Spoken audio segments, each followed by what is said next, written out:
الله رب العزت احسن الخالقین دی. هر څوک یې پیدا کړي په ښایسته شکل باندې، هر چا یو شکل ورکړلی، ښایسته او خوبصورته باډي ورکړي، د هغه موافق یې شکل ورکړلی.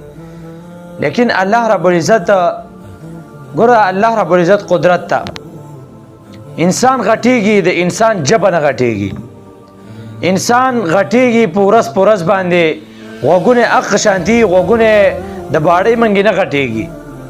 انسان غټیږي، ګوتې د انسان هغه نه وي، لیکن دا د بدن چې څومره غټیږي هغه نه غټیږي.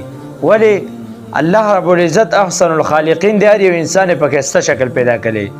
تاسو د قاري صاحب ته تاسو ګورئ څومره الله رب العزت له باډي هم ورکړې ده، د هغې موافق له الله رب العزت شونډې له الله غټې پیدا کړي دي. لیکن اواز د قرآن مجید په وجه باندې الله رب العزت څومره لوی مرتبه ورکړې ده.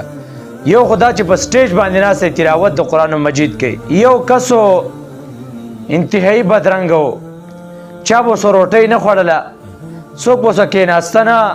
رالی د حضرت عایشې رضی الله عنها یې تپوس وکړه، وایي څوک راسره روټۍ نه خوري، څوک راسره کیني نه، څوک راسره لاس نه میلاوي. داسې یوه طریقه راته راوښې وه چې څوک راسره کیني، څوک راسره روټۍ وخوري. عایشې رضی الله عنها ته وفرمایل د قرآن مجید علم حاصل که. هغه لاړې د قرآن مجید علم حاصل که، قرآن مجید یاد که، بیا به خلکو په لاسو کې اوچت ګرځاو چې قدم به کې غصه خلکو به ته وایي زما په لاسو کې قدم کېده. اوله وخت داسې و چې څوک به ورسره میلاوېده نه، چا به ورسره لاس نه میلاواهه، او بیا وخت داسې راغلی چې خلکو به ورله لاس ښکلول. دا ولې؟ دا د قرآن مجید په وجه باندې. نو تاسو دې ته وګورئ الله رب العزت له څومره ښایسته اواز ورکړی دی.